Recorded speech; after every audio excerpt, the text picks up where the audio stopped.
Sidang pengucapan putusan Majelis Kehormatan Mahkamah Konstitusi untuk perkara nomor 1, 2, 3, 4, dan 5 akan segera dimulai. Kepada para pelapor dimohon untuk memasuki ruang sidang. Terima kasih.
Hadirin dimohon berdiri. Yang Mulia Majelis Kehormatan Mahkamah Konstitusi memasuki ruang persidangan.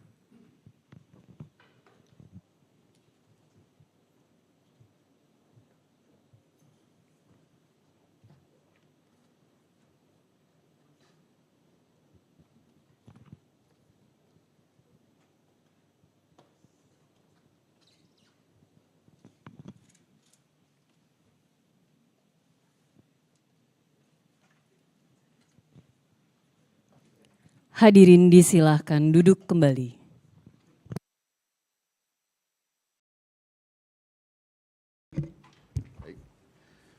Sidang pengucapan putusan Majelis Kehormatan Mahkamah Konstitusi saya nyatakan dibuka dan terbuka untuk umum.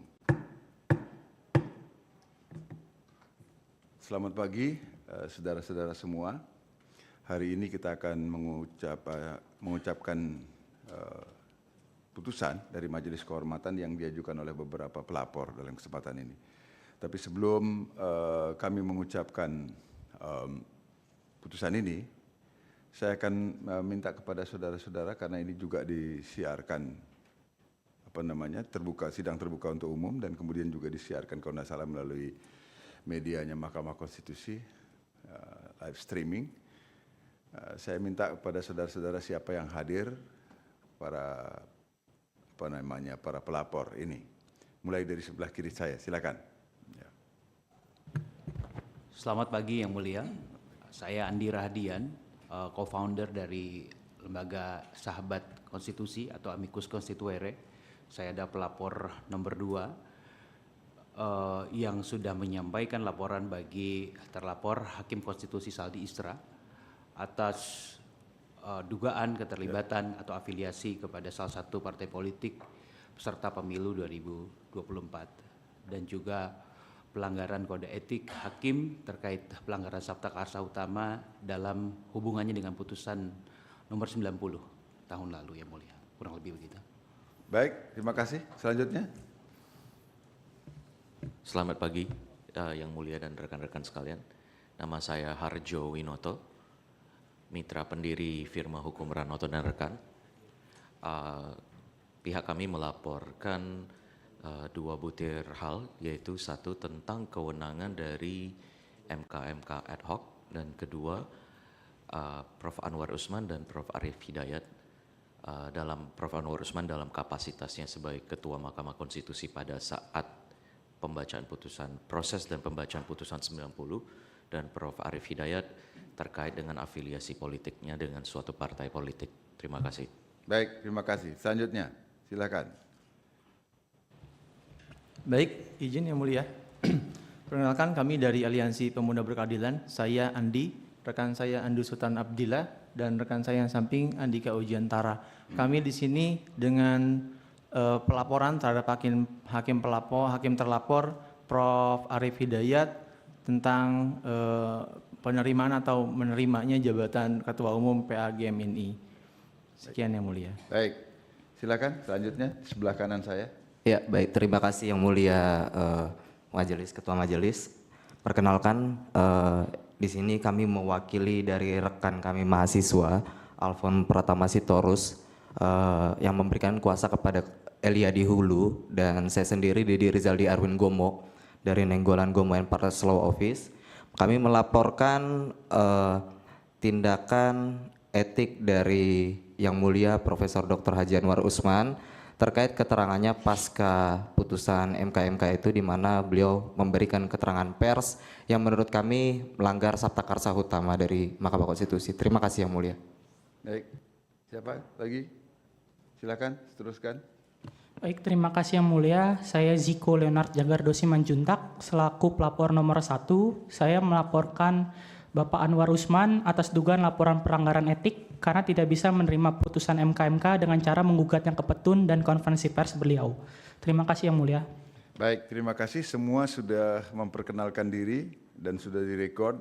Apakah ada yang pelapor yang lewat daring? Enggak ada ya? Tidak ada yang lewat daring ya? Baik, semuanya sudah datang Terima kasih Anda sudah datang, walaupun kami tahu perjuangannya luar biasa karena kemacetan di depan ya, sehingga mungkin ada yang jalan kaki enggak yang jadi jauh ini? Ada ya? Ya, ya jalan kaki. Wah itu demi kesehatan nggak apa-apa lah ya. Baik, saudara-saudara, kita akan mulai pengucapan putusan ini dengan putusan nomor 0305.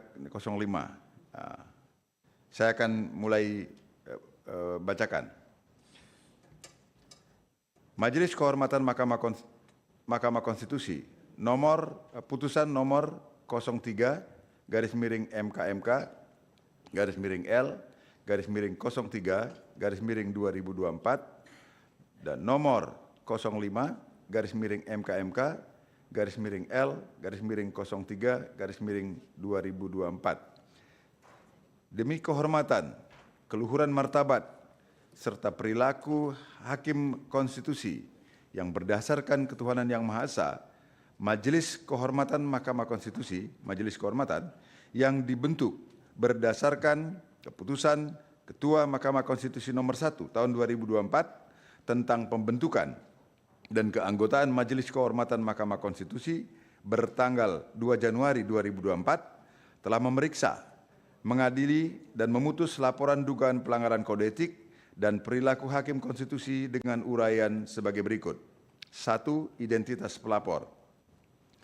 1.1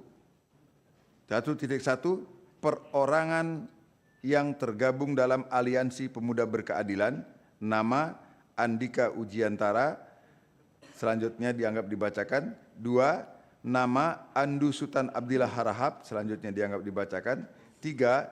Andi, selanjutnya dianggap dibacakan. 2. Perorangan warga negara Indonesia, nama Harjo Winoto, selanjutnya dianggap dibacakan.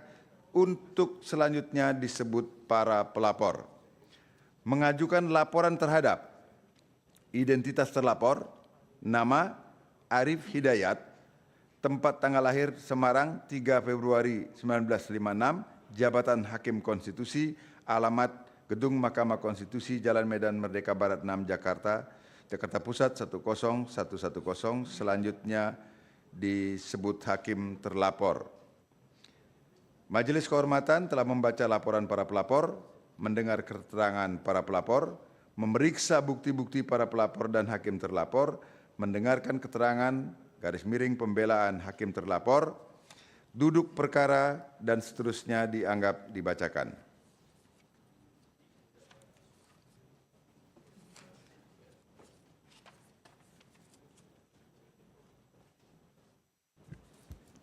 Lima, pertimbangan hukum dan etika. 5.1 menimbang bahwa sebelum mempertimbangkan pokok-pokok laporan, Majelis Kehormatan terlebih dahulu akan menguraikan kewenangan, menguraikan kewenangan Majelis Kehormatan dan kedudukan hukum pelapor sebagai berikut. Kewenangan Majelis Kehormatan. 5.2 menimbang bahwa sebelum Majelis Kehormatan mempertimbangkan mengenai dugaan adanya pelanggaran kode etik dan perilaku Hakim Konstitusi, Majelis Kehormatan perlu untuk terlebih dahulu menguraikan mengenai ruang lingkup kewenangan yang dimiliki dalam kaitannya dengan laporan akuo. Undang-Undang Nomor 7 Tahun 2020 tentang perubahan ketiga atas Undang-Undang Nomor 24 Tahun 2023. Undang-Undang Nomor 24 Tahun 2003 tentang Mahkamah Konstitusi, selanjutnya disebut Undang-Undang Nomor 7 Tahun 2020. Pasal 27A ayat 2 menyatakan, untuk menegakkan kode etik dan pedoman perilaku Hakim Konstitusi, dibentuk Majelis Kehormatan Mahkamah Konstitusi.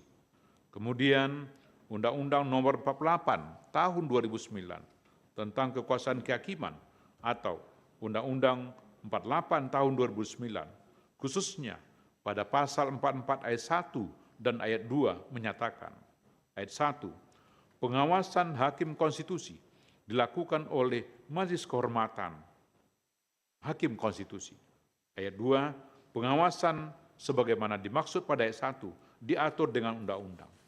Susunan sistematika keberadaan ketentuan aku berada pada bab 6 Undang-Undang 48 tahun 2009. Bagian tersebut terdiri dari 6 pasal, pasal 39 hingga pasal 44. Hanya ada satu pasal pada bagian tersebut yang mengatur mengenai pengawasan terhadap hakim konstitusi, yaitu pasal 44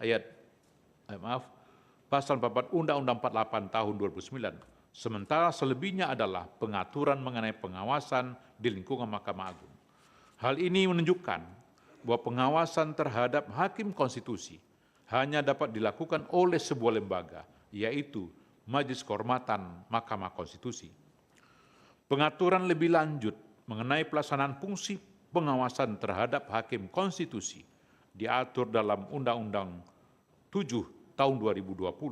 Sementara itu, definisi mengenai Majelis Kehormatan Mahkamah Konstitusi dijelaskan dalam pasal 1 angka 4 Undang-Undang Nomor 8 tahun 2011 tentang perubahan atas Undang-Undang Nomor 24 tahun 2023 tentang Mahkamah Konstitusi, Undang-Undang 8 tahun 2011. Majelis Kehormatan Mahkamah Konstitusi adalah perangkat yang dibentuk oleh Mahkamah Konstitusi untuk memantau, memeriksa, dan merekomendasikan tindakan terhadap hakim konstitusi yang diduga melanggar kode etik dan pedoman perilaku hakim konstitusi.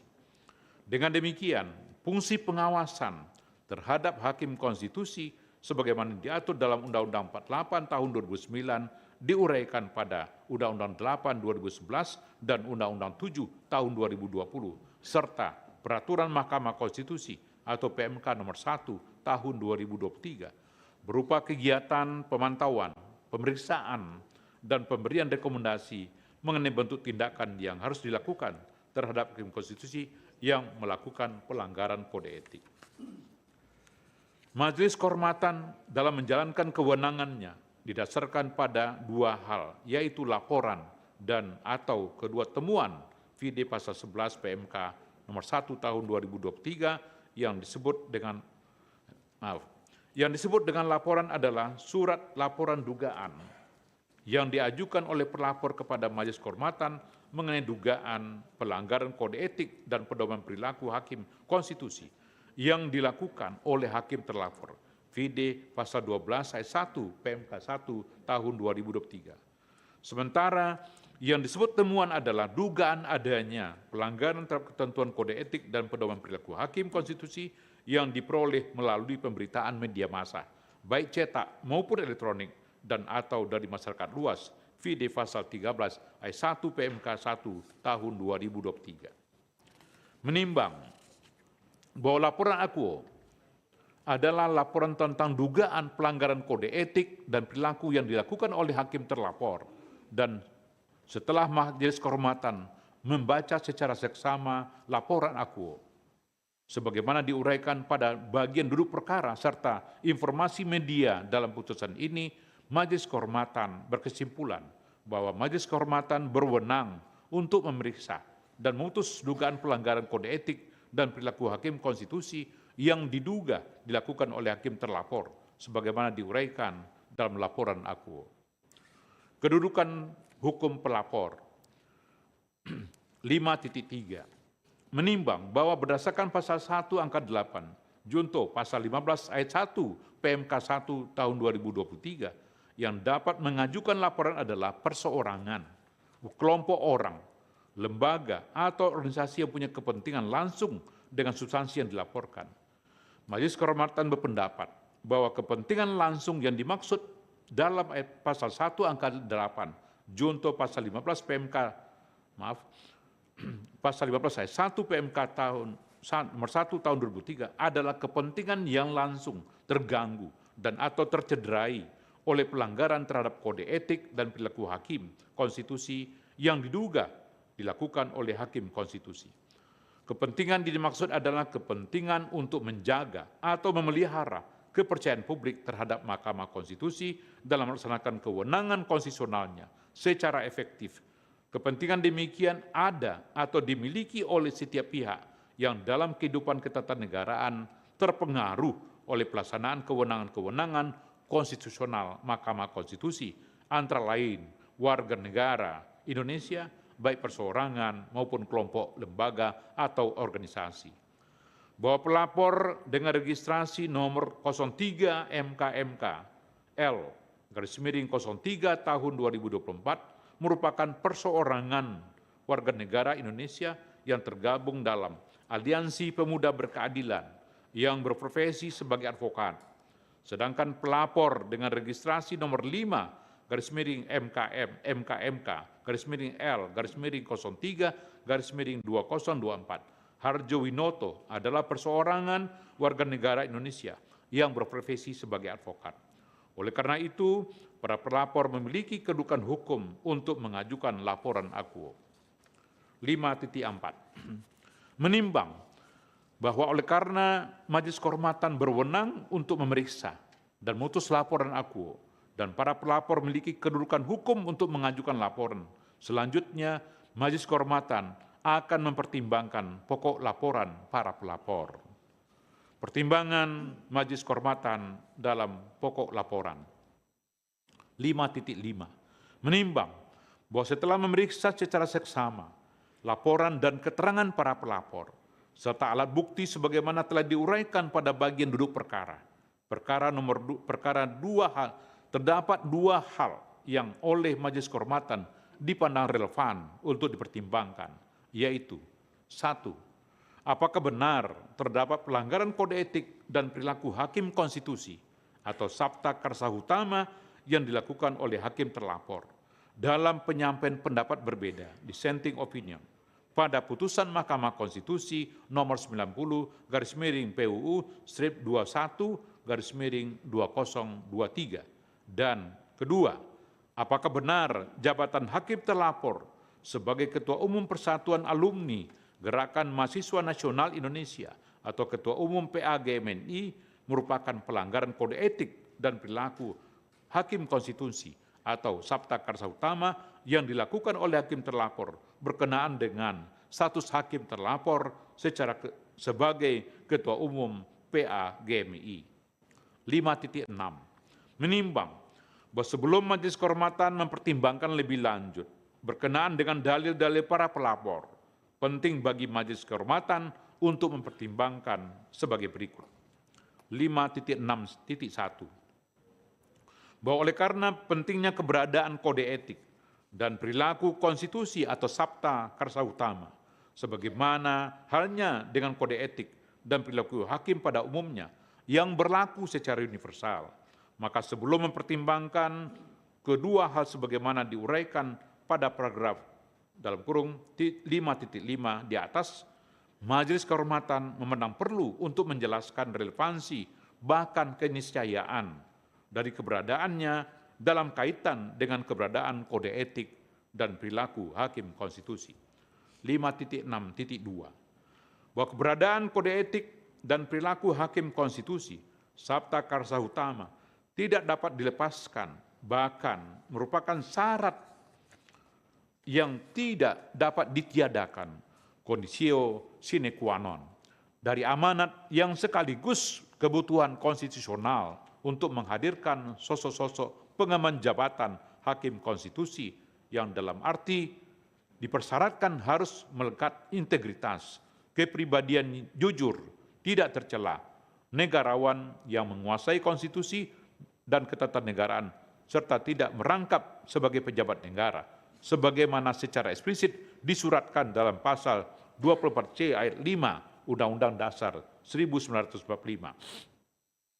Dengan amanat dan sekaligus kebutuhan konstitusional, sebagaimana diamanatkan dalam pasal 24C ayat 5 Undang-Undang 45, maka dalam diri seorang hakim konstitusi yang dituntut oleh konstitusi atau Undang-Undang 45 bukanlah semata-mata kepakarannya dalam bidang konstitusi dan ketatanegaraan, melainkan juga kepribadian, sikap dan perilaku etisnya dalam mengemban jabatan yang dipercayakan kepadanya. Dalam konteks itu pula seharusnya titik tolak pemahaman diletakkan dalam menjawab pertanyaan, mengapa seleksi terhadap hakim konstitusi dilakukan dengan melibatkan 3 organ konstitusi, yaitu DPR, Presiden, Mahkamah Agung, yang dalam gagasan negara modern merepresentasikan pemegang 3 kekuasaan utama dalam negara. 5.6.3 bahwa beratnya persyaratan yang dilekatkan pada sosok yang mengemban jabatan hakim konstitusi, sebagaimana diuraikan dalam pertimbangan pada subparagraf 5.6.2 di atas, secara rasional merupakan tuntutan kebutuhan yang tak terhindarkan. Karena hakim konstitusi adalah pilar utama sekaligus ruh Mahkamah Konstitusi. Sementara Mahkamah Konstitusi tiada lain adalah pengawal konstitusi dan sekaligus penafsir konstitusi yang penafsirannya dalam kurung yang dituangkan atau tercermin dalam putusan-putusannya balas kurung. Mengingat seluruh warga negara dan penyelenggara negara. Mengikat seluruh warga negara dan penyelenggara negara.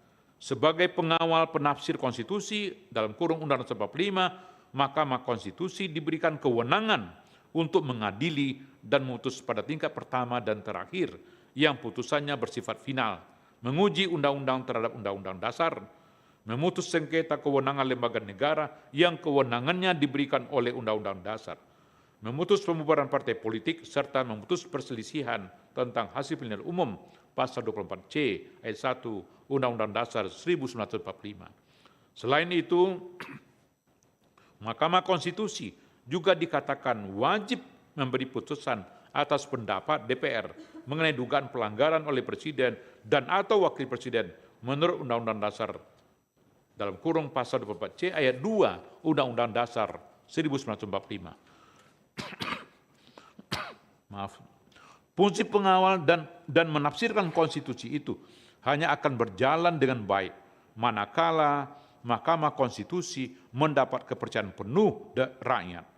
Sementara itu, kepercayaan penuh rakyat hanya akan didapat manakala sosok-sosok yang memegang jabatan hakim konstitusi bukan hanya benar-benar mumpuni dalam penguasaan konstitusi dan ketatanegaraan, melainkan juga benar-benar sikap dan perilakunya menunjukkan ketaatan terhadap kode etik dan perilaku hakim konstitusi Sabta Karsa Utama, bukan hanya tatkala memeriksa dan memutus perkara, melainkan juga dalam kehidupan sehari-harinya di tengah-tengah masyarakat. 5.6.4 bahwa mengingat penting dan mendasarnya makna keberadaan kode etik dan pedoman perilaku hakim konstitusi atau Sabta Karsa Utama, sebagaimana diuraikan dalam pertimbangan pada subparagraf 5.6.2 dan 5.6.3 di atas. Tidaklah berlebihan jika dikatakan bahwa kode etik dan perilaku hakim konstitusi atau Sabta Karsa Utama secara esensial adalah ibarat konstitusi etik bagi hakim konstitusi. Sebagai konstitusi etik, sebagaimana layaknya konstitusi, ia memiliki kedudukan mendasar atau fundamental bagi hakim konstitusi. Bukan sekadar perpanjangan formalitas yang makna dan esensi. Karena itu, Sabta Karsa Utama harus benar-benar menginternal dan atau mendarah daging ke dalam kepribadian setiap hakim konstitusi. Sebab tanpa internalisasi demikian dapat dipastikan hakim konstitusi tidak akan berhasil meraih kepercayaan dan dukungan masyarakat yang merupakan kebutuhan mutlak bagi pentaatan dan efektivitas putusan-putusan Mahkamah Konstitusi. Manakala kepercayaan dan dukungan masyarakat tidak berhasil diraih, secara esensial hakim konstitusi sesungguhnya telah gagal memerankan dirinya sebagai pilar utama dan ruh Mahkamah Konstitusi. Apabila kegagalan demikian berlanjut tanpa ada upaya serius untuk menanggulanginya, di antaranya dan terutama namun bukan satu-satunya melalui tindakan penegakan etik dan perilaku oleh lembaga atau perangkat yang diberi wewenang untuk itu, sebagaimana yang saat ini berada di tangan Majelis Kehormatan. Menurut penalaran yang wajar, fungsi Mahkamah Konstitusi sebagai pengawal dan penafsir konstitusi tidak akan berjalan sebagaimana yang diharapkan oleh logika desain ketatanegaraan menurut Undang-Undang Dasar 1945. 5.7 menimbang bahwa setelah mempertimbangkan substansi mendasar berkenaan dengan keberadaan kode etik dan perilaku hakim konstitusi serta keniscayaan kehadiran Majelis Kehormatan dalam konteks itu sebagaimana diuraikan pada paragraf 5.6 di atas. Selanjutnya Majelis Kehormatan akan mempertimbangkan kedua hal yang diduga mengandung isu pelanggaran kode etik dan perilaku hakim konstitusi sebagaimana diuraikan pada paragraf 5.5. 5.8 menimbang bahwa berkenaan dengan dalil pelapor yang pada pokoknya menyatakan hakim terlapor melanggar kode etik dan pedoman perilaku hakim konstitusi pada penyampaian pendapat berbeda dissenting opinion dalam putusan Mahkamah Konstitusi nomor 90/PUU 21 tahun 2023 Majelis Kehormatan mempertimbangkan sebagai berikut. 5.8.1 bahwa secara umum isu hukum pelapor berkenaan dengan pendapat hukum dissenting opinion hakim terlapor dalam putusan nomor 90/PUU 21/2023. Menurut Majelis Kehormatan, persoalan dimaksud telah dipertimbangkan dalam pertimbangan hukum putusan Majelis Kehormatan nomor 4/MK-L-11/2023. Paragraf 7.16.1 sebagai berikut. Kutipan dianggap dibacakan. 1, 2, 3. 5.8.2 bahwa dengan demikian pertimbangan hukum dan etika berkait dengan isu pendapat berbeda dissenting opinion hakim terlapor dalam putusan Majelis Kehormatan nomor 4/MK-L-11 tahun 2023 paragraf 7.16.1 mutatis mutandis berlaku pula dalam putusan Majelis Kehormatan Akuo. Oleh karena itu telah ternyata bahwa pendapat berbeda atau dissenting opinion yang disampaikan oleh hakim terlapor dalam putusan Mahkamah Konstitusi nomor 90/PUU 21/2023 bukanlah merupakan pelanggaran kode etik dan perilaku hakim konstitusi sebagaimana didalilkan oleh para pelapor. 5.9 menimbang bahwa berkenaan dengan dalil pelapor yang pada pokoknya menyatakan pencalonan dan keterpilihan hakim terlapor menjadi Ketua Umum PA-GMNI, Majelis Kehormatan mempertimbangkan hal tersebut sebagai berikut.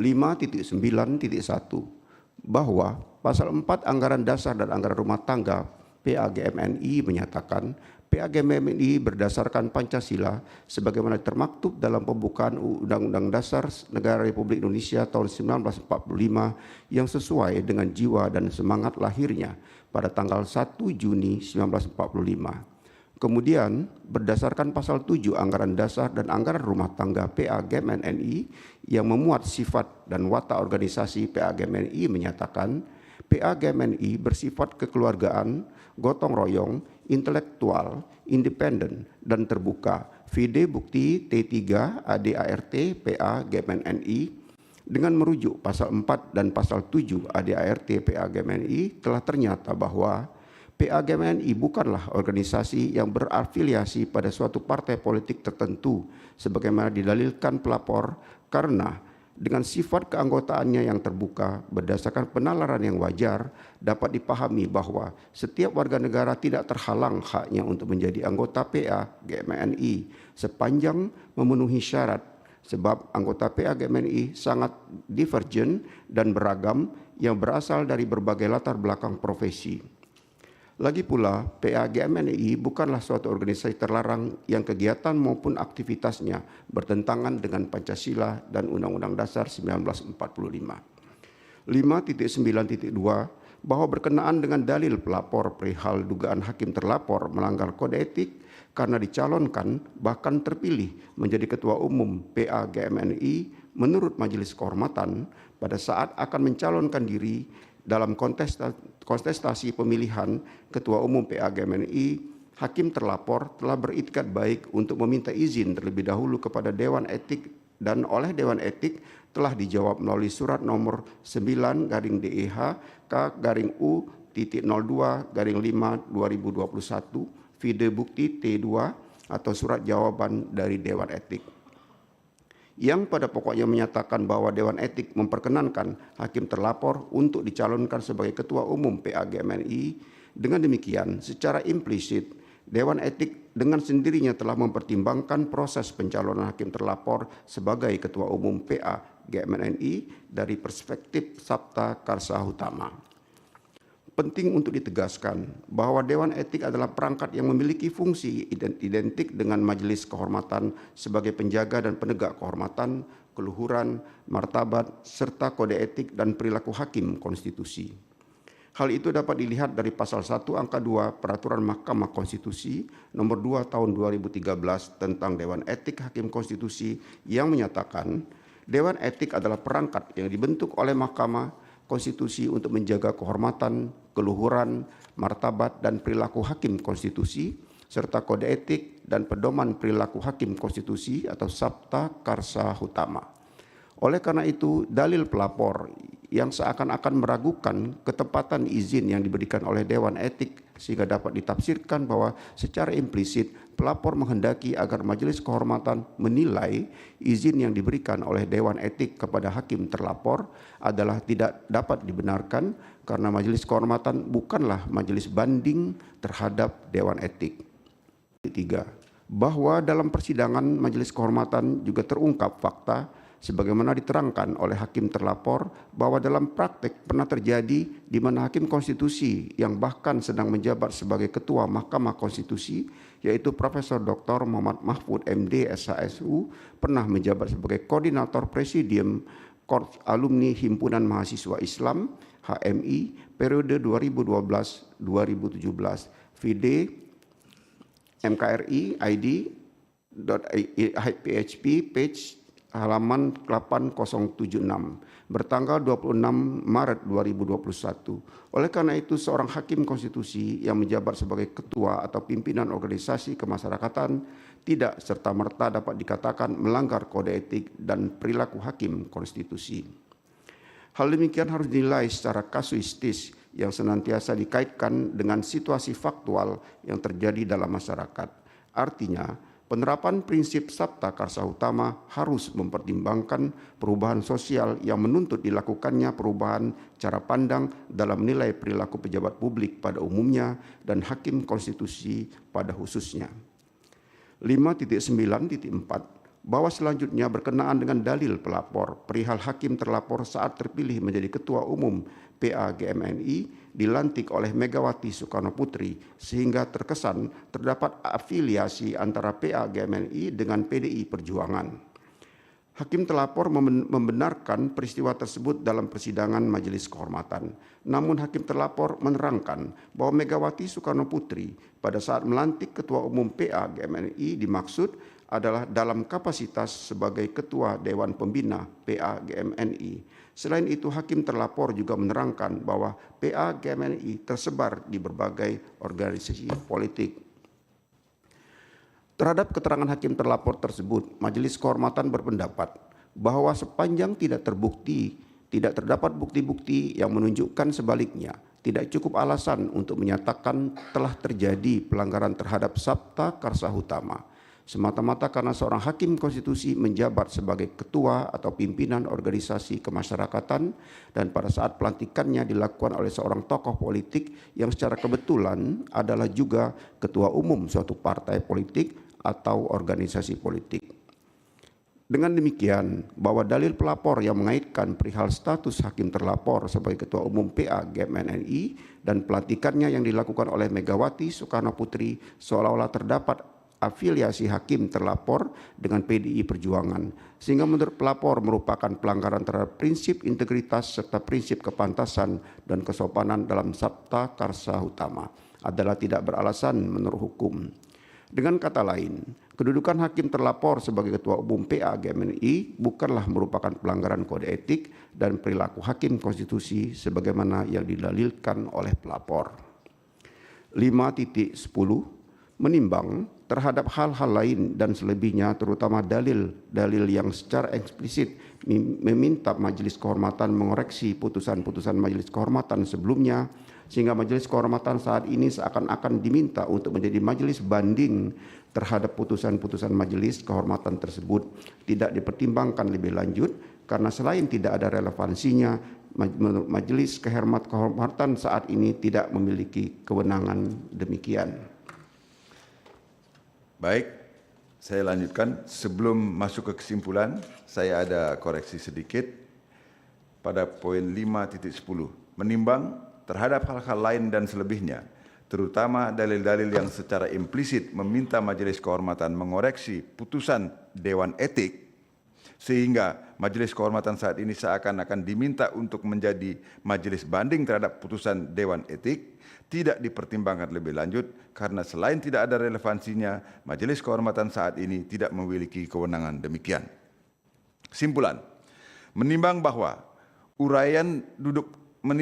berdasarkan uraian duduk perkara, fakta-fakta yang terungkap dalam rapat dan sidang pemeriksaan, serta pertimbangan hukum dan etika di atas, dapat disimpulkan bahwa telah ternyata tidak terdapat pelanggaran kode etik dan perilaku hakim konstitusi in casu prinsip integritas dan prinsip kesopanan dan kepantasan dalam sabta karsa utama yang dilakukan oleh hakim terlapor sebagaimana didalilkan pelapor.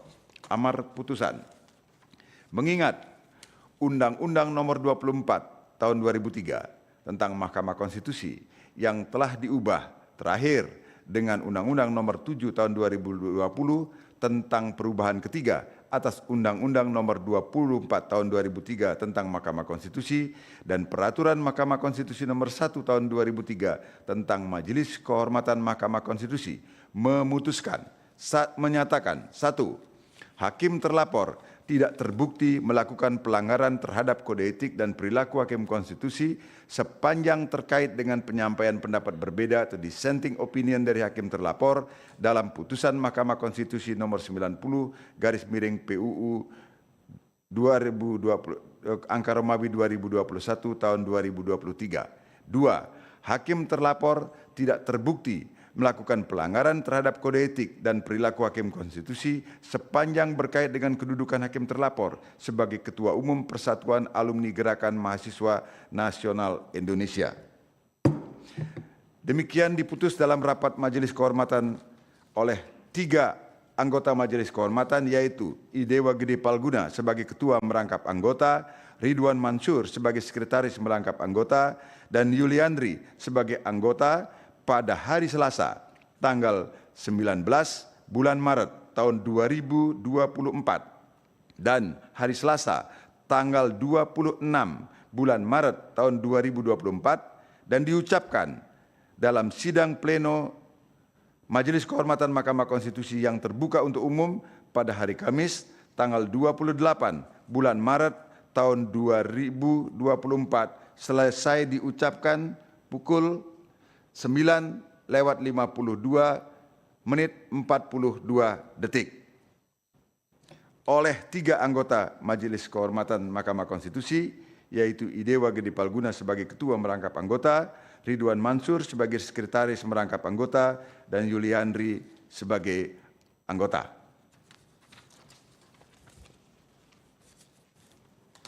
Kita lanjutkan kepada putusan yang kedua.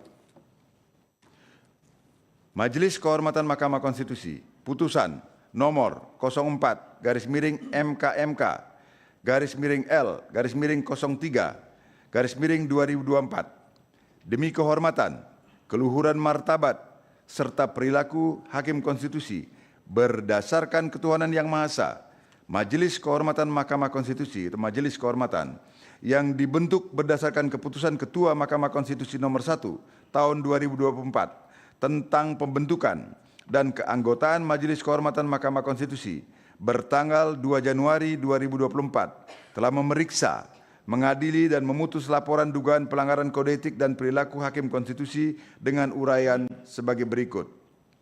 1. Identitas pelapor. 1. Perorangan yang tergabung dalam Sahabat Konstitusi, Amicus Constituere, nama Andi Rahadian, pekerjaan pemrakarsa dan mitra pendiri, co-founder, alamat Jalan Guntur 15, Setiabudi, Jakarta Selatan, selanjutnya disebut pelapor. 2. Identitas terlapor, nama Saldi Isra, tempat tanggal lahir Solok 20 Agustus 1968, jabatan Wakil Ketua Mahkamah Konstitusi, alamat Gedung Mahkamah Konstitusi, Jalan Medan Merdeka Barat nomor 6, Jakarta Pusat 10110, selanjutnya disebut hakim terlapor. Majelis Kehormatan telah membaca laporan pelapor, mendengar keterangan pelapor, memeriksa bukti-bukti pelapor dan hakim terlapor, mendengarkan keterangan atau pembelaan hakim terlapor, duduk perkara, dan seterusnya dianggap dibacakan.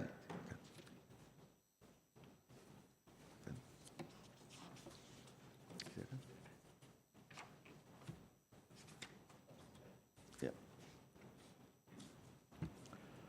5. Pertimbangan hukum dan etika. 5.1. Menimbang bahwa sebelum mempertimbangkan pokok-pokok laporan, Majelis Kehormatan terlebih dahulu akan menguraikan mengenai kewenangan Majelis Kehormatan dan kedudukan hukum pelapor sebagai berikut. Kewenangan Majelis Kehormatan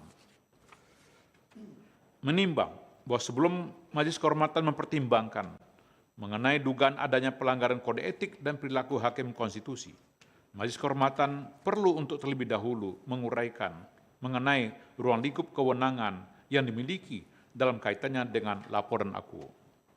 Undang-Undang Nomor 7 Tahun 2020 tentang perubahan ketiga atas Undang-Undang Nomor 24 Tahun 2003 tentang Mahkamah Konstitusi, selanjutnya disebut dengan Undang-Undang Nomor 7 Tahun 2020, Pasal 27A ayat 2 menyatakan, untuk menegakkan kode etik dan pedoman perilaku hakim konstitusi dibentuk Majelis Kehormatan Konstitusi. Kemudian Undang-Undang 48 Tahun 2009 tentang kekuasaan kehakiman atau Undang-Undang 48 2009 khususnya pada pasal 4 ayat 1 dan ayat 2 menyatakan pengawasan hakim konstitusi dilakukan oleh Majelis Kehormatan Hakim Konstitusi. Pengawasan sebagaimana dimaksud pada ayat 1 diatur dengan undang-undang. Susunan sistematika keberadaan ketentuan akuo berada pada bab 6 Undang-Undang Nomor 48 Tahun 2009. Bagian terdiri dari 6 pasal, pasal 39 sampai dengan pasal 44. Hanya ada satu pasal pada bagian tersebut yang mengatur mengenai pengawasan terhadap hakim konstitusi, yaitu pasal 44 Undang-Undang 48 Tahun 2009. Sementara selebihnya adalah pengaturan mengenai pengawasan di lingkungan Mahkamah Agung. Hal ini menunjukkan bahwa pengawasan terhadap hakim konstitusi hanya dapat dilakukan oleh sebuah lembaga, yaitu Majelis Kehormatan Mahkamah Konstitusi. Pengaturan lebih lanjut mengenai pelaksanaan fungsi pengawasan terhadap hakim konstitusi diatur dalam Undang-Undang 7 2020. Sementara itu definisi mengenai Majelis Kehormatan Mahkamah Konstitusi dijelaskan dalam pasal 1 angka 4 Undang-Undang 8 Tahun 2011 tentang perubahan atas Undang-Undang 24 Tahun 2003 tentang Mahkamah Konstitusi, Undang-Undang 8 2011. Majelis Kehormatan Mahkamah Konstitusi adalah perangkat yang dibentuk oleh Mahkamah Konstitusi untuk memantau, memeriksa, dan merekomendasikan tindakan terhadap hakim konstitusi yang diduga melanggar kode etik dan pedoman perilaku hakim konstitusi. Dengan demikian, fungsi pengawasan terhadap hakim konstitusi sebagaimana diatur dalam Undang-Undang 48 2009 diuraikan pada Undang-Undang 8 2011 dan Undang-Undang 7 2020 serta PMK nomor 1 tahun 2003 berupa kegiatan pemantauan, pemeriksaan, dan pemberian rekomendasi mengenai bentuk tindakan yang harus dilakukan terhadap hakim konstitusi yang dilakukan atau yang melakukan pelanggaran kode etik.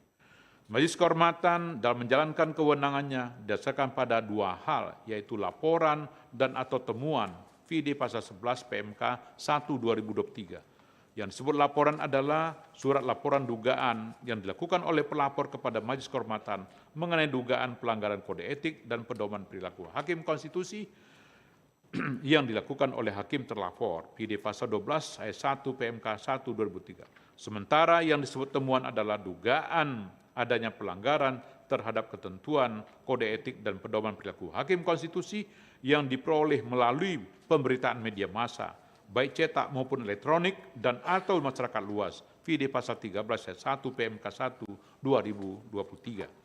Menimbang bahwa laporan aku adalah laporan tentang dugaan pelanggaran kode etik dan perilaku yang dilakukan oleh hakim terlapor, dan setelah Majelis Kehormatan membaca secara seksama laporan aku sebagaimana diuraikan pada bagian duduk perkara dalam putusan ini, Majelis Kehormatan berkesimpulan bahwa Majelis Kehormatan berwenang untuk memeriksa dan memutus dugaan pelanggaran kode etik dan perilaku hakim konstitusi yang diduga dilakukan oleh hakim terlapor sebagaimana diuraikan dalam laporan hukum terpelapor. 5.3. Menimbang bahwa berdasarkan pasal 1 angka 8 junto pasal 15 ayat 1 PMK 1 2023 yang dapat mengajukan laporan adalah perseorangan, kelompok orang, lembaga, dan atau organisasi yang mempunyai kepentingan langsung dengan substansi yang dilaporkan. Majelis Kehormatan berpendapat bahwa kepentingan langsung dimaksud dalam pasal 1 angka 8 junto pasal 15 ayat 1 PMK 1 2023 adalah kepentingan yang langsung terganggu dan atau tercederai oleh pelanggaran terhadap kode etik dan perilaku hakim konstitusi yang diduga dilakukan oleh hakim konstitusi. Kepentingan dimaksud adalah kepentingan yang untuk menjaga atau memelihara kepercayaan publik terhadap Mahkamah Konstitusi dalam melaksanakan kewenangan konstitusionalnya secara efektif. Kepentingan demikian ada atau dimiliki oleh setiap pihak yang dalam kehidupan ketatanegaraan terpengaruh oleh pelaksanaan kewenangan-kewenangan konstitusional Mahkamah Konstitusi, antara lain warga negara Indonesia, baik perseorangan maupun kelompok, lembaga, atau organisasi. Bahwa pelapor dalam registrasi nomor 04-MK-L-03-03-2024 merupakan perorangan warga negara Indonesia yang tergabung dalam sahabat konstitusi, amicus constituere, dan berprofesi sebagai advokat. Oleh karena itu, pelapor memiliki kedudukan hukum untuk mengajukan laporan aku. 5.4. Menimbang bahwa oleh karena Majelis Kehormatan berwenang untuk memeriksa dan memutus laporan aku dan pelapor memiliki kedudukan hukum untuk mengajukan laporan, selanjutnya Majelis Kehormatan akan mempertimbangkan pokok laporan pelapor. Pertimbangan Majelis Kehormatan dalam pokok laporan. 5.5. Menimbang bahwa setelah memeriksa secara seksama laporan dan keterangan pelapor serta alat bukti sebagaimana telah diuraikan pada bagian duduk perkara, terdapat dua hal yang oleh Majelis Kehormatan dipandang relevan untuk dipertimbangkan, yaitu: 1. Apakah benar terdapat pelanggaran kode etik dan perilaku hakim konstitusi yang dilakukan oleh hakim terlapor dalam penyampaian pendapat berbeda dissenting opinion pada perkara nomor 90/PUU/221/2023. Dan 2. Apakah benar terdapat afiliasi hakim terlapor pada salah satu partai politik peserta pemilu PDI Perjuangan sehingga diduga merupakan pelanggaran kode etik dan perilaku hakim konstitusi yang dilakukan oleh hakim terlapor. 5.6. Menimbang bahwa sebelum Majelis Kehormatan mempertimbangkan lebih lanjut berkenaan dengan dalil-dalil pelapor, penting bagi Majelis Kehormatan untuk mempertimbangkan sebagai berikut. 5.6.1. Bahwa oleh karena pentingnya keberadaan kode etik dan perilaku hakim konstitusi atau Sabta Karsa Utama, sebagaimana halnya dengan kode etik dan perilaku hakim pada umumnya yang berlaku secara universal, maka sebelum mempertimbangkan kedua hal sebagaimana diuraikan pada paragraf 5.5 di atas, Majelis Kehormatan memandang perlu untuk menjelaskan relevansi bahkan keniscayaan dari keberadaannya dalam kaitan dengan keberadaan kode etik dan perilaku hakim konstitusi. 5.6.2. Bahwa keberadaan kode etik dan perilaku hakim konstitusi atau Sabta Karsa Utama tidak dapat dilepaskan, bahkan merupakan syarat yang tidak dapat ditiadakan, conditio sine qua non, dari amanat yang sekaligus merupakan kebutuhan konstitusional untuk menghadirkan sosok-sosok pengemban jabatan hakim konstitusi yang dalam dirinya dipersyaratkan harus melekat integritas, kepribadian yang jujur, tidak tercela, negarawan, yang menguasai konstitusi dan ketatanegaraan serta tidak merangkap sebagai pejabat negara. sebagaimana secara eksplisit disuratkan dalam pasal 24C ayat 5 UUD 1945 dengan amanat dan sekaligus kebutuhan konstitusional sebagaimana diamanatkan oleh pasal 24C ayat 5 UUD 1945 tersebut. Maka dalam diri seorang hakim konstitusi yang dituntut oleh konstitusi atau Undang-Undang Dasar 1945 bukanlah semata-mata kepakarannya dalam bidang konstitusi dan ketatanegaraan, melainkan juga kepribadian, sikap, dan perilaku etis dalam mengemban jabatan yang dipercayakan kepadanya.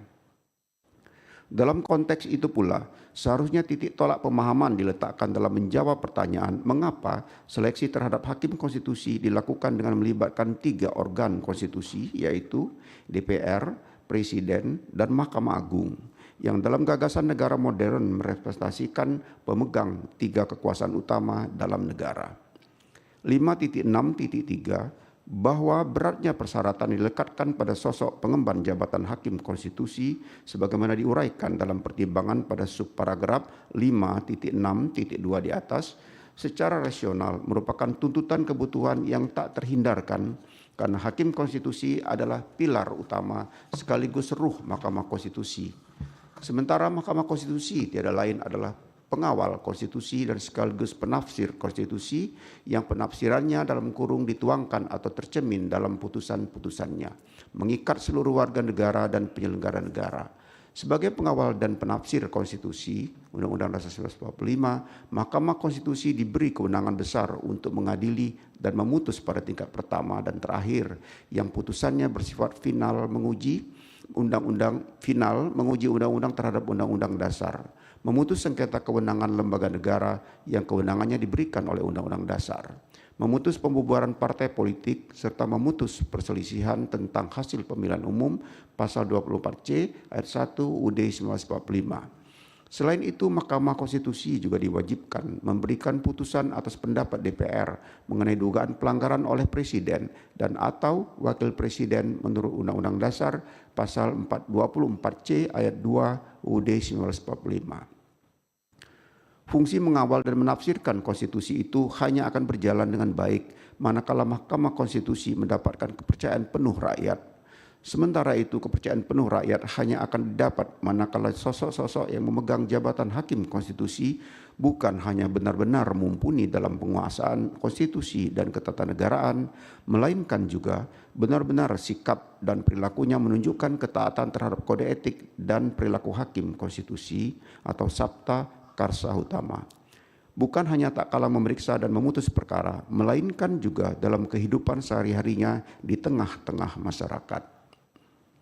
5.6.4 bahwa mengingat penting dan mendasarnya makna keberadaan kode etik dan pedoman perilaku hakim konstitusi atau sabta karsa utama sebagaimana diuraikan dalam pertimbangan pada subparagraf 5.6.2 dan 5.6.3 di atas, tidaklah berlebihan jika dikatakan bahwa kode etik dan perilaku hakim konstitusi atau sabta karsa utama secara esensial adalah ibarat konstitusi etik bagi hakim konstitusi. Sebagai konstitusi etik, sebagaimana layaknya konstitusi, ia memiliki kedudukan mendasar dan fundamental bagi hakim konstitusi. Bukan sekedar pajangan formalitas yang nirmakna dan esensi, karena itu sabta karsa utama harus benar-benar menginternal atau mendarah daging ke dalam kepribadian setiap hakim konstitusi. Sebab tanpa internalisasi demikian dapat dipastikan hakim konstitusi tidak akan berhasil meraih kepercayaan dan dukungan masyarakat yang merupakan kebutuhan mutlak bagi pentaatan dan efektivitas putusan-putusan Mahkamah Konstitusi. Manakala kepercayaan dan dukungan masyarakat tidak berhasil diraih, secara esensial hakim konstitusi sesungguhnya telah gagal memerankan dirinya sebagai pilar utama dan ruh Mahkamah Konstitusi.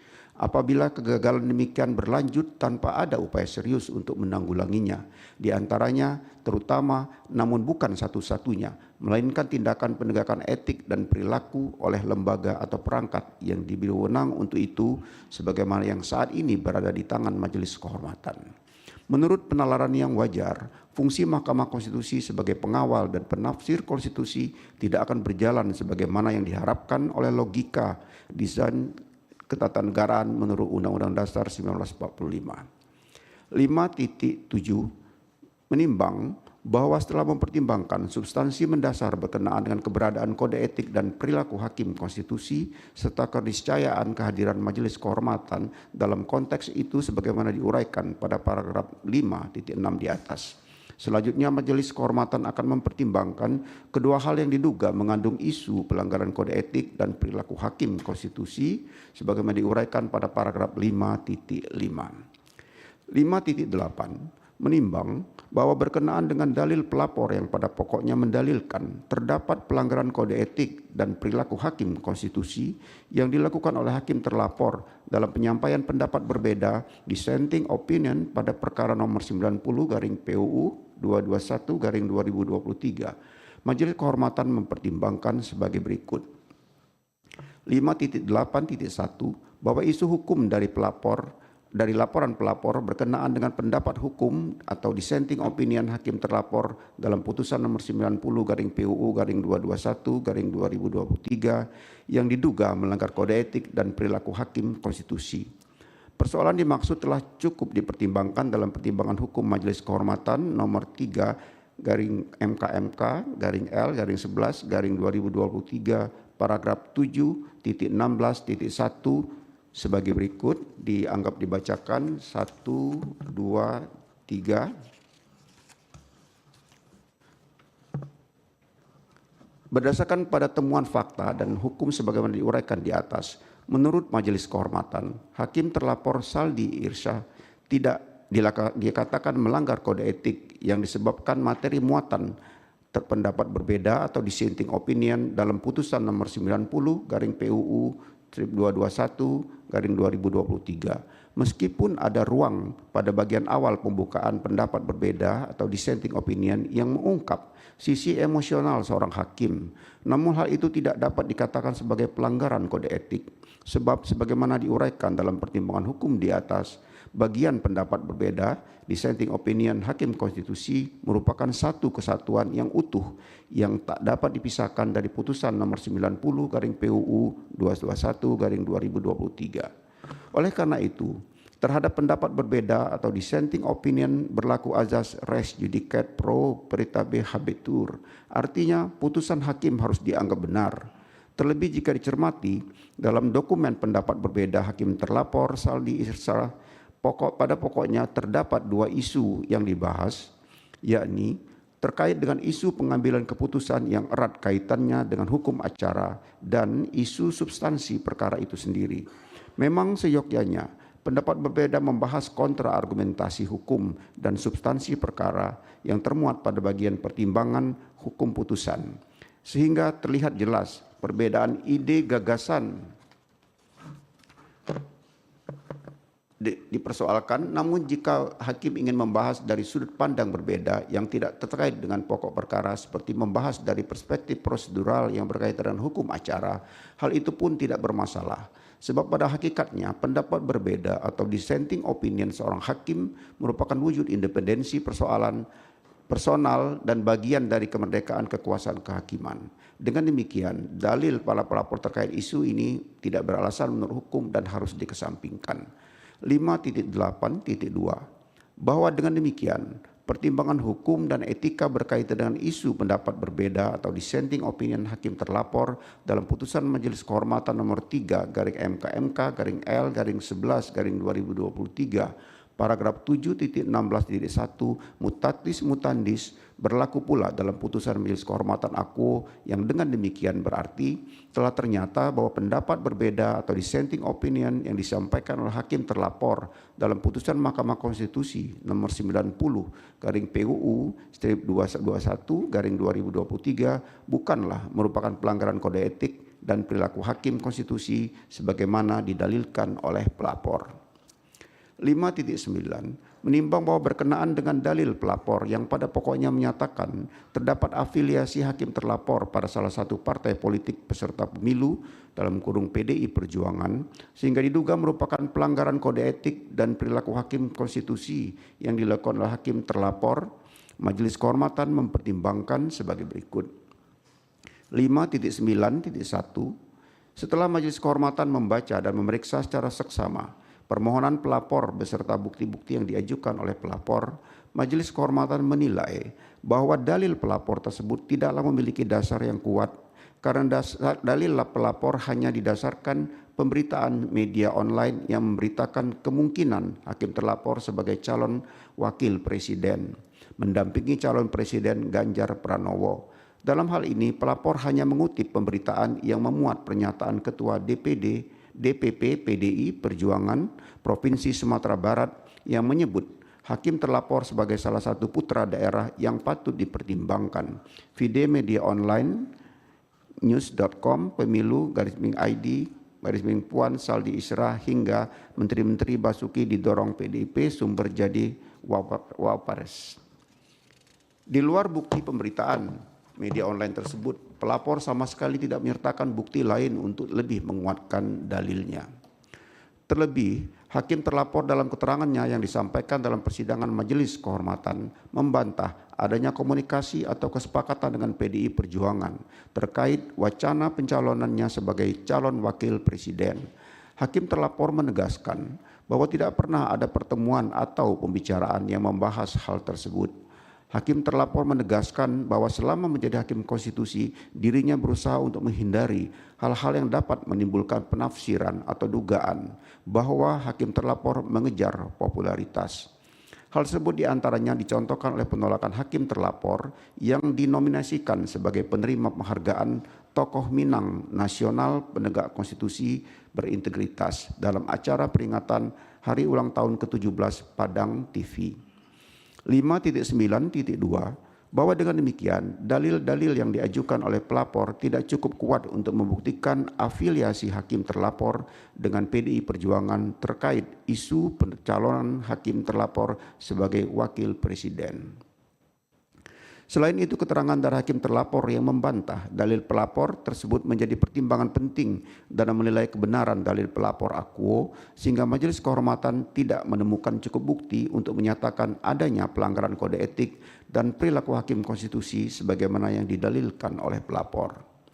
5.10 menimbang bahwa berdasarkan keseluruhan pertimbangan hukum dan etika di atas, telah ternyata tidak terdapat pelanggaran kode etik dan perilaku hakim konstitusi atau sabta karsa utama yang dilakukan oleh hakim terlapor sebagaimana dilalilkan oleh pelapor. Dengan demikian, hakim terlapor tidak terbukti melanggar sabta karsa utama. 5.11 menimbang terhadap hal-hal lain dan selebihnya, terutama dalil-dalil yang secara implisit meminta Majelis Kehormatan mengoreksi putusan-putusan Majelis Kehormatan sebelumnya, sehingga Majelis Kehormatan saat ini seakan-akan diminta untuk menjadi Majelis Kehormatan Mahkamah Konstitusi banding. Terhadap putusan Majelis Kehormatan tersebut tidak dipertimbangkan. Lebih lanjut, karena selain tidak ada relevansinya, Majelis Kehormatan saat ini tidak memiliki kewenangan demikian. Kesimpulan, menimbang bahwa berdasarkan uraian duduk perkara, fakta-fakta yang terungkap dalam rapat dan sidang pemeriksaan, serta pertimbangan hukum dan etika di atas, dapat disimpulkan bahwa telah ternyata tidak terdapat pelanggaran kode etik dan perilaku hakim konstitusi in casu prinsip integritas, prinsip kesetaraan, serta prinsip kesopanan dan kepantasan dalam sabta karsa utama yang dilakukan oleh hakim terlapor sebagaimana didalilkan oleh pelapor. Amar putusan, mengingat Undang-Undang Nomor 24 Tahun 2003 tentang Mahkamah Konstitusi yang telah diubah terakhir dengan Undang-Undang Nomor 7 Tahun 2020 tentang perubahan ketiga atas Undang-Undang Nomor 24 Tahun 2003 tentang Mahkamah Konstitusi dan Peraturan Mahkamah Konstitusi Nomor 1 Tahun 2023 tentang Majelis Kehormatan Mahkamah Konstitusi menyatakan 1. Hakim terlapor tidak terbukti melakukan pelanggaran terhadap kode etik dan perilaku hakim konstitusi sepanjang terkait dengan penyampaian pendapat berbeda dissenting opinion dari hakim terlapor dalam putusan Mahkamah Konstitusi nomor 90 PUU 21 Romawi tahun 2023. 2. Hakim terlapor tidak terbukti melakukan pelanggaran kode etik dan perilaku hakim konstitusi sepanjang terkait dugaan hakim terlapor berafiliasi dengan salah satu partai politik peserta pemilu yaitu PDI Perjuangan. Demikian diputus dalam rapat Majelis Kehormatan oleh 3 anggota Majelis Kehormatan yaitu Idewa Gede Palguna sebagai Ketua Merangkap Anggota, Ridwan Mansur sebagai sekretaris merangkap anggota, dan Yuliandri sebagai anggota pada hari Selasa, tanggal 19 bulan Maret tahun 2024 dan hari Selasa, tanggal 26 bulan Maret tahun 2024 dan diucapkan dalam sidang pleno Majelis Kehormatan Mahkamah Konstitusi terbuka untuk umum pada hari Kamis tanggal 28 bulan Maret tahun 2024 selesai diucapkan pukul 10:19:44 oleh 3 anggota Majelis Kehormatan Mahkamah Konstitusi, yaitu Idewa Gede Palguna sebagai Ketua Merangkap Anggota, Ridwan Mansur sebagai Sekretaris Merangkap Anggota, dan Yuliandri sebagai anggota.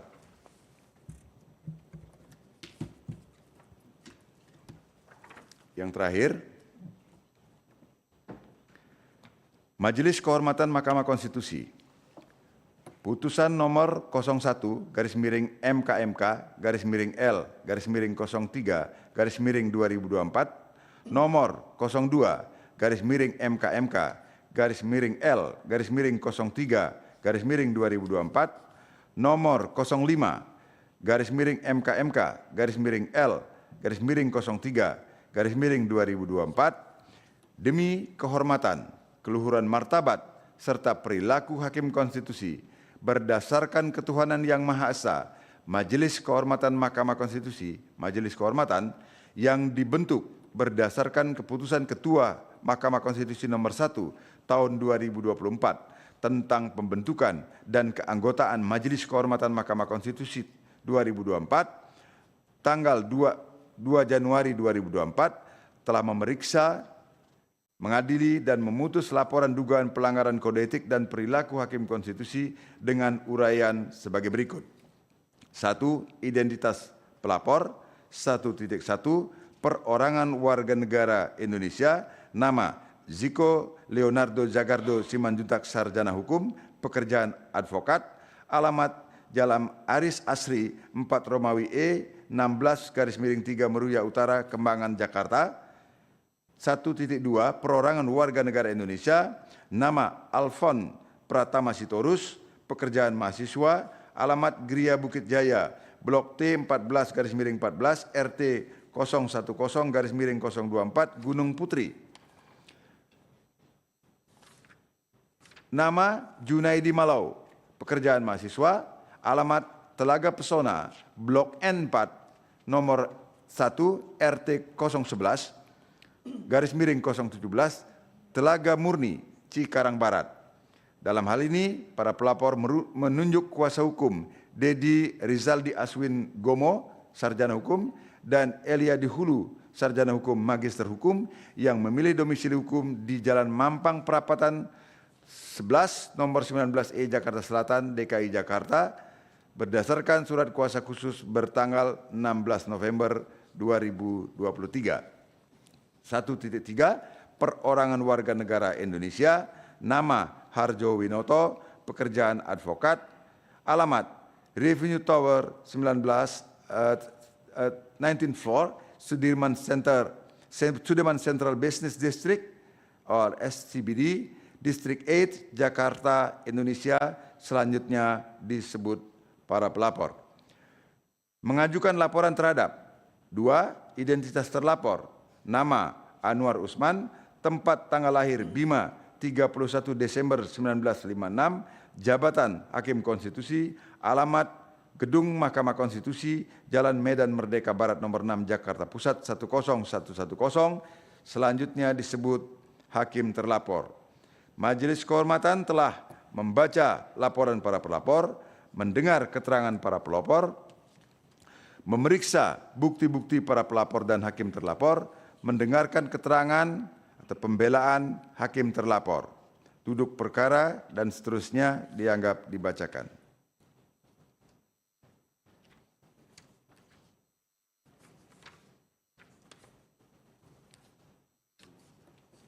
Siapa? Ya. Ada yang baca?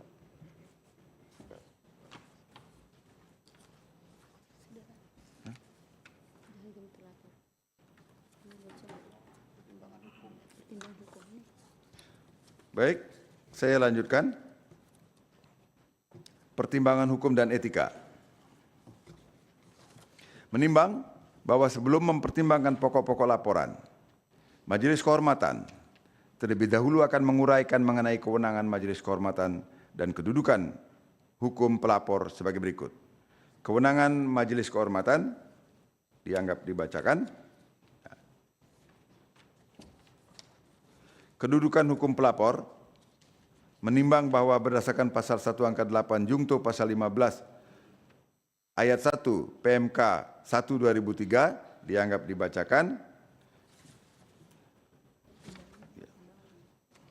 Menimbang bahwa oleh karena Majelis Kehormatan berwenang untuk memeriksa dan memutus laporan akuo dan para pelapor memiliki kedudukan hukum untuk mengajukan laporan, selanjutnya Majelis Kehormatan akan mempertimbangkan pokok-pokok laporan para pelapor sebagai berikut.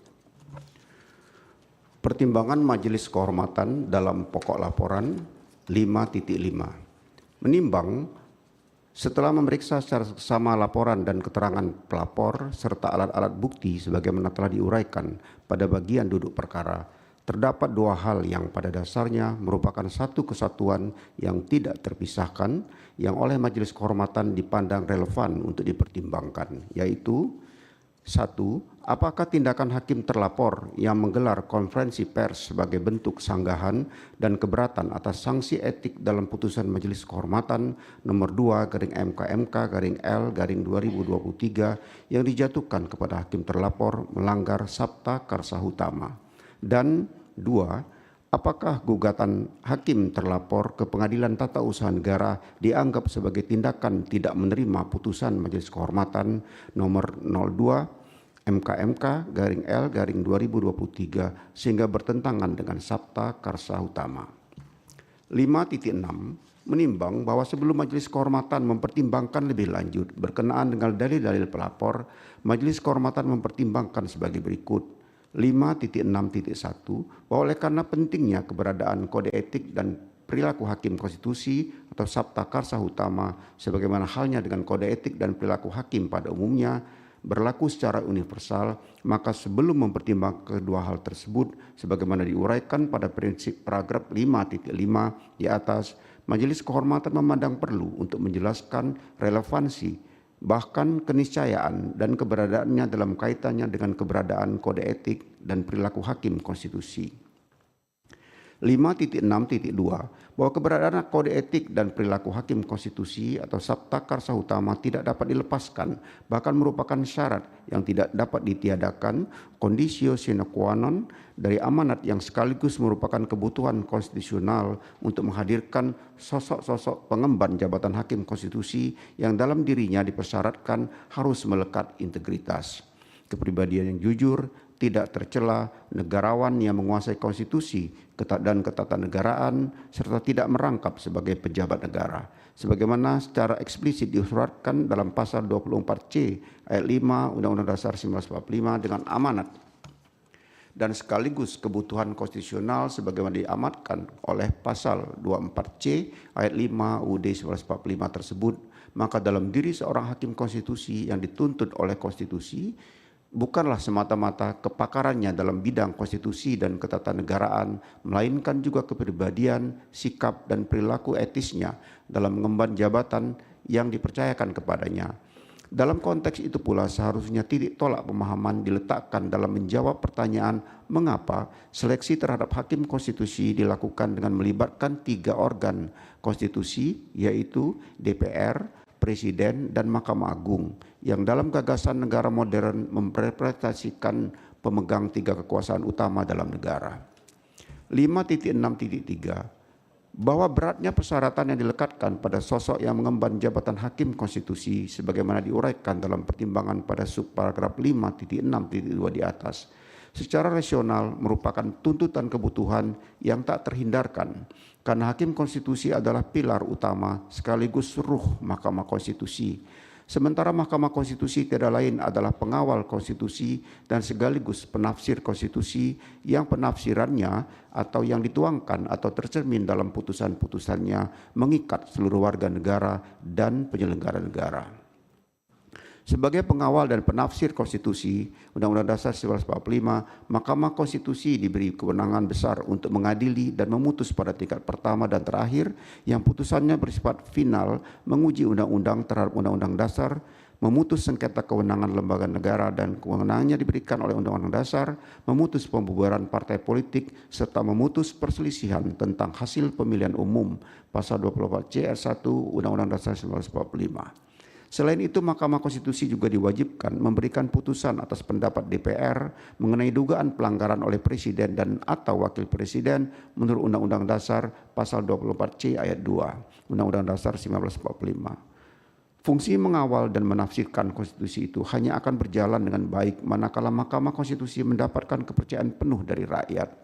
Sementara itu kepercayaan penuh rakyat hanya akan didapat manakala sosok-sosok yang memegang jabatan hakim konstitusi bukan hanya benar-benar mumpuni dalam penguasaan konstitusi dan ketatanegaraan, melainkan juga benar-benar sikap dan perilakunya menunjukkan ketaatan terhadap kode etik dan perilaku hakim konstitusi atau Sabta Karsa Utama. Bukan hanya tak kalah memeriksa dan memutus perkara, melainkan juga dalam kehidupan sehari-harinya di tengah-tengah masyarakat. 5.6.4 bahwa mengingat penting dan mendasarnya makna keberadaan kode etik dan pedoman perilaku hakim konstitusi atau Sabta Karsa Utama sebagaimana diuraikan dalam pertimbangan pada subparagraf 5.6.2 dan 5.6.3 di atas tidaklah berlebihan jika dikatakan bahwa kode etik dan perilaku hakim konstitusi atau Sabta Karsa Utama secara esensial adalah ibarat konstitusi etik bagi hakim konstitusi. Sebagai konstitusi etik sebagaimana dilayaknya konstitusi, ia memiliki kedudukan mendasar dan fundamental bagi hakim konstitusi, bukan sekedar pajangan formalitas yang nir makna dan esensi. Karena itu Sabta Karsa Utama harus benar-benar internalkan atau mendarah daging dalam kepribadian setiap hakim konstitusi, sebab tanpa internalisasi demikian dapat dipastikan hakim konstitusi tidak akan berhasil meraih kepercayaan dan dukungan masyarakat yang merupakan kebutuhan mutlak bagi penerapan dan efektivitas putusan-putusan Mahkamah Konstitusi. Manakala kepercayaan dan dukungan masyarakat tidak berhasil diraih, secara esensial, hakim konstitusi sesungguhnya telah gagal memerankan dirinya sebagai pilar utama dan ruh Mahkamah Konstitusi. Apabila kegagalan demikian berlanjut tanpa ada upaya serius untuk menanggulanginya, di antaranya dan terutama, namun bukan satu-satunya, melalui tindakan penegakan etik dan perilaku oleh lembaga atau perangkat yang diberi wewenang untuk itu, sebagaimana yang saat ini berada di tangan Majelis Kehormatan.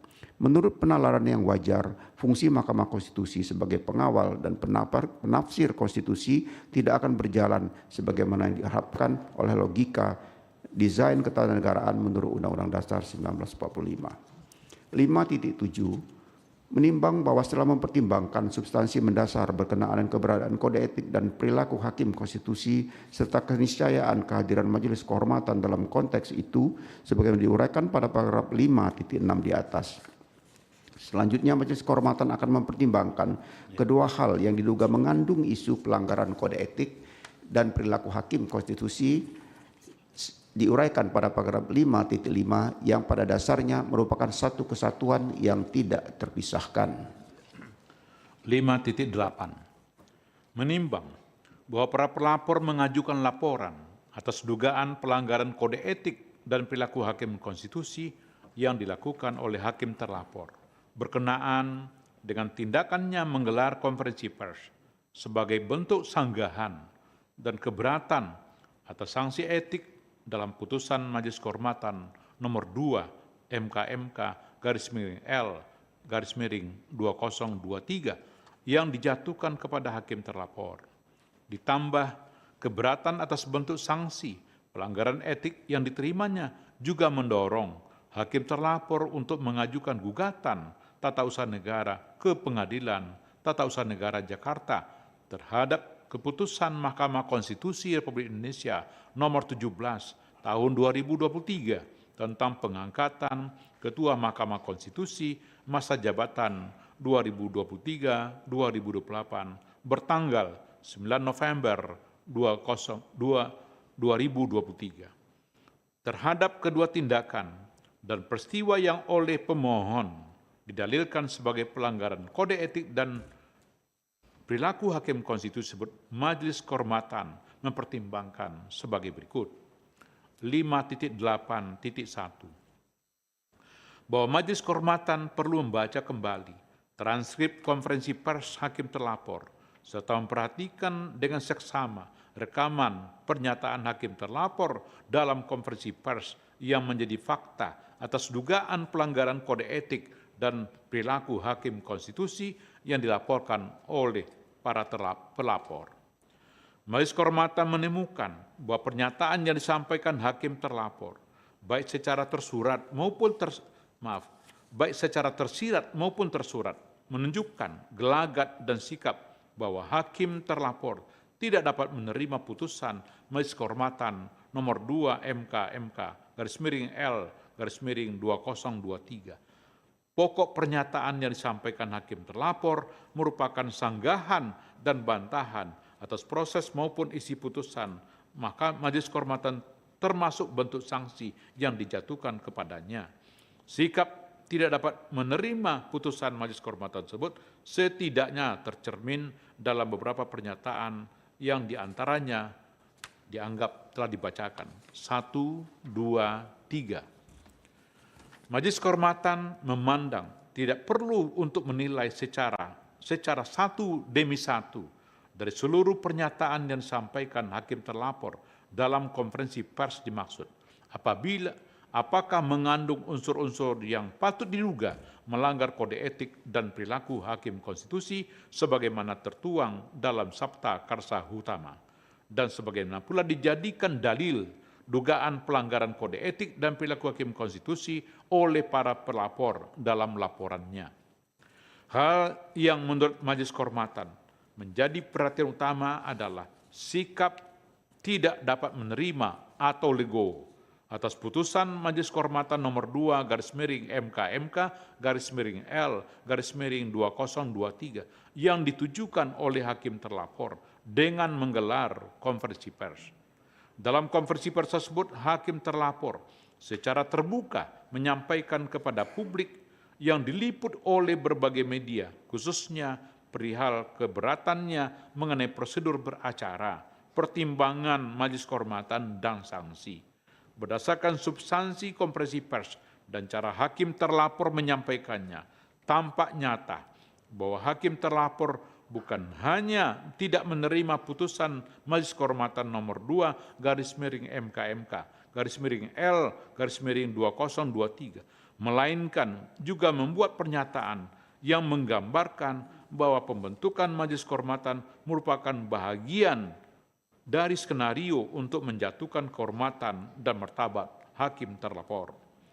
Ditambah kenyataan bahwa sikap tersebut ditunjukkan secara terbuka dan disampaikan kepada khalayak luas dalam sebuah konferensi pers yang diliput oleh media nasional. Majelis Kehormatan merasa perlu menilai apakah sikap untuk tidak dapat menerima putusan yang dijatuhkan oleh lembaga penegak etik seperti Majelis Kehormatan tergolong sebagai bentuk tindakan yang patut diduga melenceng dari kode etik sebagai pedoman dari kode etik sebagai pedoman perilaku yang merupakan panduan bagi seorang hakim konstitusi untuk bersikap tindak. Namun, sebelum menanggapi dan menguraikan lebih lanjut mengenai dugaan pelanggaran di atas, Majelis Kehormatan juga menemukan fakta sebagaimana didalilkan oleh para pelapor dan pada saat ini telah diketahui secara luas oleh masyarakat berupa adanya gugatan yang disampaikan oleh hakim terlapor ke Pengadilan Tata Usaha Negara Jakarta. Gugatan dimaksud secara langsung maupun tidak langsung merupakan dampak susulan dari hal musabab yang ditimbulkan dari adanya putusan Majelis Kehormatan nomor 2 /MK/L/2023 yang menjatuhkan sanksi atas pelanggaran etik yang dilakukan oleh hakim terlapor. Tindakan hakim terlapor yang mengajukan gugatan ke PT UN bagi Majelis Kehormatan merupakan fakta yang memperkuat penilaian bahwa hakim terlapor tidak dapat menerima putusan Majelis Kehormatan nomor 02/MK/L/2023, bahkan melakukan reaksi dan perlawanan terhadap putusan tersebut dan menunjukkan sikap itu secara terbuka dalam tindakan yang diketahui oleh publik secara luas. Secara kelembagaan, tindakan yang dilakukan oleh hakim terlapor memiliki pengaruh yang secara langsung maupun tidak langsung terhadap marwah dan keluhuran martabat Mahkamah Konstitusi dan tingkat kepercayaan masyarakat terhadap Mahkamah Konstitusi. Oleh sebab itu, penting bagi Majelis Kehormatan untuk mempertimbangkan dan menilai apakah tindakan dan sikap tindak dapat menerima putusan Majelis Kehormatan nomor 2/MK/L/2023 yang ditunjukkan hakim terlapor secara terbuka dan diketahui kelayak ramai patut diduga merupakan bentuk pelanggaran etik sebagaimana termaksud dalam Kode Etik dan Perilaku Hakim Konstitusi. 5.8.2 bahwa terhadap paparan dan fakta sebagaimana diuraikan dalam paragraf 5.8.1 di atas, Majelis Kehormatan berpendapat hakikat etika lebih cenderung memenuhi elemen sebagai norma kesusilaan. Etika merupakan himbauan moral bagi setiap orang ataupun pemangku kepentingan untuk dipedomani ketika berperilaku. Dalam perkembangannya, etika dituangkan dalam aturan hukum yang umumnya dibungkus dalam bentuk kode. Dengan menjelma sebagai kode etik, maka etika juga memiliki warna sebagai norma hukum dengan segala konsekuensinya. Di sisi lain, ketika etika dituangkan dalam bentuk kode atau kanon dan dimaknai sebagai aturan hukum, maka karakteristik himbauan moral yang menjadi warna dari etika memudar. Kode etik bergeser menjadi susunan aturan yang digunakan untuk menakut-nakuti agar tidak terkena sanksi. Padahal sebagai panduan moral, etika seharusnya dipegang sebagai rambu-rambu untuk berperilaku baik. Dalam perkembangannya dewasa ini, kode etik yang dimaknai sebagai aturan hukum menuntut adanya upaya penegakan. Imbasnya dibutuhkan perangkat oleh lembaga yang difungsikan untuk menegakkan kode etik.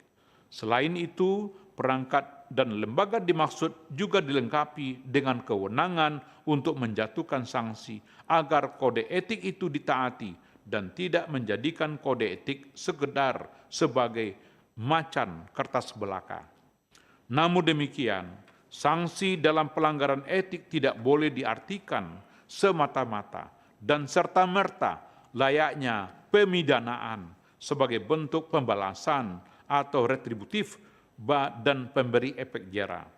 Sanksi dalam pelanggaran etika memiliki nuansa panduan moral yang menuntut kesadaran atau konsistensi pelaku pelanggaran etika untuk kembali menaati rambu-rambu yang ditetapkan dalam pedoman perilaku dalam konteks penegakan kode etik bagi hakim.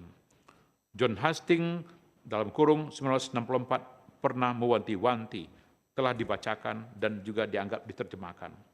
Berdasarkan uraian di atas, apabila dikaitkan dengan dugaan pelanggaran yang dilakukan oleh hakim terlapor, Majelis Kehormatan menemukan kejanggalan dalam sikap yang tidak dapat diterima. Saya ulangi, yang tidak dapat menerima putusan Majelis Kehormatan nomor 2/MK/L/2023 sebagaimana ditunjukkan oleh hakim terlapor. Dalam konteks hakim terlapor, sanksi yang dijatuhkan Majelis Kehormatan dalam putusan akuo tidak bisa serta-merta dimaknai sebagai bentuk pembalasan setimpal atas pelanggaran etika yang dilakukannya. Sanksi dimaksud tidak boleh dan sekaligus tidak dapat dimaknai dalam konteks pemidanaan, melainkan harus diletakkan dalam maknanya sebagai panduan moral agar hakim terlapor tidak menyimpang dan kembali berpegang pada prinsip-prinsip kode etik dan perilaku hakim konstitusi.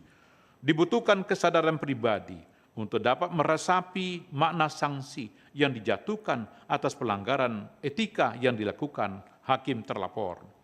Apabila kemudian muncul pertanyaan perihal sanksi yang dijatuhkan tidak seimbang dan setimpal dengan bentuk pelanggaran etika yang dilakukan, maka perlu dipahami bahwa kedudukan sebagai hakim menuntut dirinya, menuntut diri pribadinya untuk senantiasa memegang teguh prinsip-prinsip kode etik dan perilaku hakim konstitusi.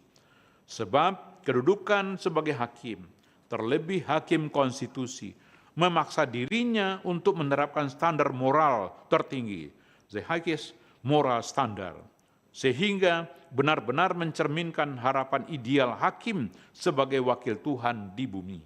Sebagaimana ditegaskan dalam prinsip kepantasan dan kesopanan butir penerapan angka 1 dan angka 2 Sabta Karsa Utama, yaitu hakim konstitusi harus menghindari perilaku dan citra yang tidak pantas dalam segala kegiatan sebagai abdi hukum yang terus-menerus menjadi pusat perhatian masyarakat.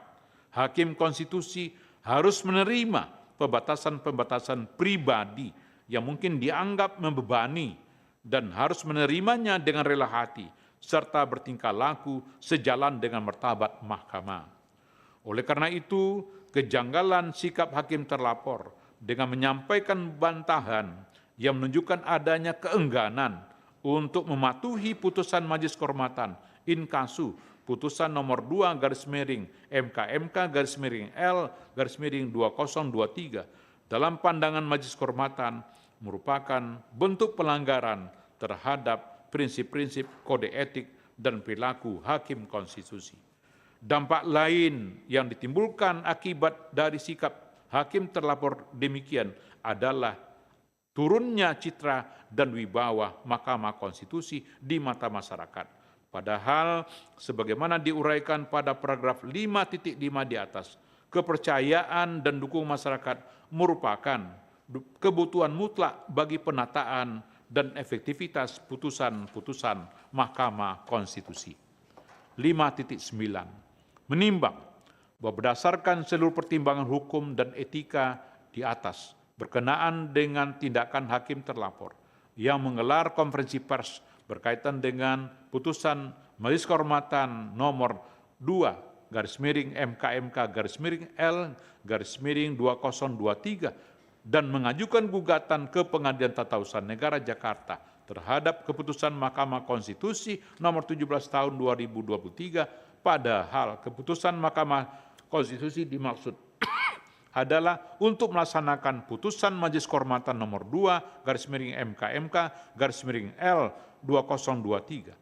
Majelis Kehormatan berpendapat bahwa hakim terlapor telah ternyata terbukti melanggar prinsip kepantasan dan kesopanan butir penerapan angka 1 dan angka 2 Sabta Karsa Utama. Dengan demikian, Majelis Kehormatan memandang perlu untuk memberikan teguran tertulis kepada hakim terlapor dan untuk menunjukkan sikap patuhnya yang tulus terhadap putusan Majelis Kehormatan Inkasu putusan nomor 2/MKMK/L/2023. 5.10 menimbang terhadap hal lain dan selebihnya tidak dipertimbangkan lebih lanjut karena tidak ada relevansinya. Kesimpulan, menimbang bahwa berdasarkan uraian duduk perkara, fakta-fakta yang telah terungkap dalam rapat dan sidang pemeriksaan, serta pertimbangan hukum dan etika di atas, dapat disimpulkan bahwa telah ternyata terdapat pelanggaran kode etik dan perilaku hakim konstitusi, inkasu prinsip kepantasan dan kesopanan butir penerapan angka 1 dan angka 2 Sabta Karsa Utama yang dilakukan oleh hakim terlapor sebagaimana didalilkan oleh pelapor. Amar putusan mengingat Undang-Undang Nomor 24 Tahun 2003 tentang Mahkamah Konstitusi yang telah diubah terakhir dengan Undang-Undang Nomor 7 Tahun 2020 tentang perubahan ketiga atas Undang-Undang Nomor 24 Tahun 2003 tentang Mahkamah Konstitusi dan Peraturan Mahkamah Konstitusi Nomor 1 Tahun 2023 tentang Majelis Kehormatan Mahkamah Konstitusi, memutuskan menyatakan, 1. Hakim terlapor terbukti melakukan pelanggaran terhadap kode etik dan perilaku hakim konstitusi sebagaimana tertuang dalam prinsip kepantasan dan kesopanan butir penerapan angka 1 dan angka 2 Sabta Karsa Utama. 2. Menjatuhkan sanksi berupa teguran tertulis kepada hakim terlapor.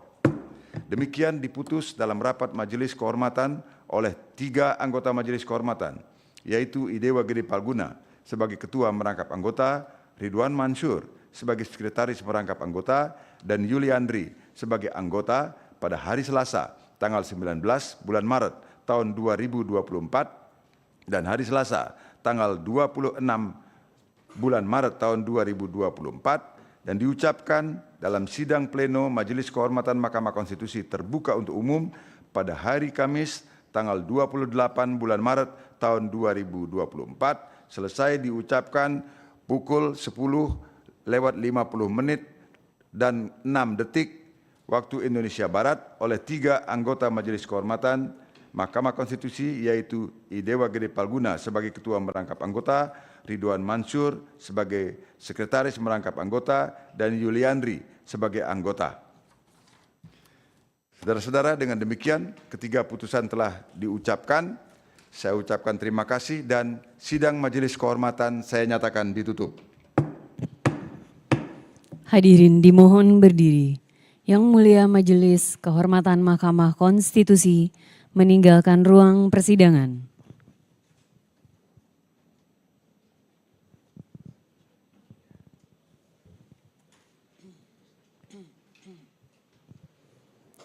Hadirin disilahkan duduk kembali.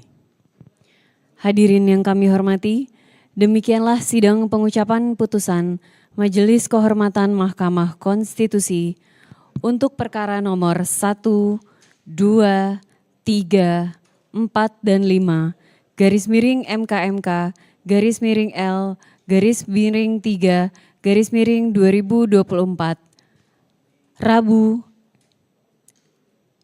Kamis 28 Maret 2024 telah selesai. Terima kasih, selamat pagi.